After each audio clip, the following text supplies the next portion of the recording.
Everyone, good evening. Ma'am, ngasigi mini vlog se aigise Chia chitai da ko si puk yam na ingba puk khong hamba nungai ta ba puk da yam ingba ko angang sing thakpa si dai han sing da no ngang da ko chamos ani gumba laura ga tingbi ro ai si ting na thamam me ba ko si bau jau ya ba ado asi chen dai daga angang sing khang de han sing khang de thakpa gi ko singa sita thakpa ngam draga so ko gi chini gumba katang happy ba tal mi si na traga dum de na pa ba katang thamani nga di asiga libu hapasu yai aduga thabi hapasu yai ko asu chipsan gare ba si happy se adu katang color se ko flavor ba ni lam na lam machu color lo isu ba ba se yam ing mani yam ba ni khong ham ba ko yam se mani ba da su tam da anira gumba na gumba thapi ba ngang sing da ba jai but you be minute ki ko daily routine ay hang day matam na thaki day matam na nataba sise ana tem ko fa ya fa bari se ko tem je ka ta hapchen bani ba ko na sing se pa na ba na ki summer matam ni na ko ya ha ga ki yam in ba ko vậy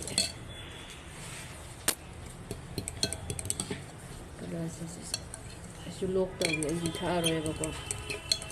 ra gì thì thật kẻ không được bảo bị thật kẻ xem mà sẽ làm được thả và phải tự nhiên coi là con hơn dù thật bây giờ giảm nó bây giảm là cái nào bây giờ khai ta lại có phục ngoài ta mà coi phục xe coi cái giảm là sa ai sa gần bà con phục sa gần bà có cần bà lấy là đủ sự tàu tàu rồi mà nuông mà cái cái là glass mà mình thật vui mà sẽ lấy này mà ninh đã không để đúng hai bên tấm đây rồi chị sẽ làm có làm sao cho nên thật phiếu làm một cái nào mình đi recipe sẽ đi làm có sole thong bagi recipe ở đây ni anh sole sẽ mình làm tin là thầm mắm đi rồi chứ bây giờ mà bây giờ tin là bên na giờ nó mà bột sẽ sao phụ nè sao phụ có làm có đạp chân lẽ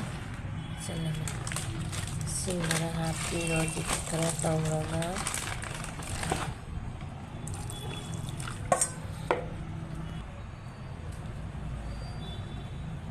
không có hấp chân gì rồi phục tâm mà tầm đa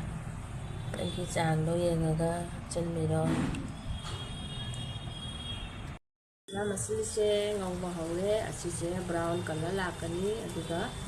thì mình sẽ mà khá ta nó bây giờ sẽ hồng thì nó là một họ có review anh đi xí xe này ăn rồi đấy đồ xí color xí lại color super java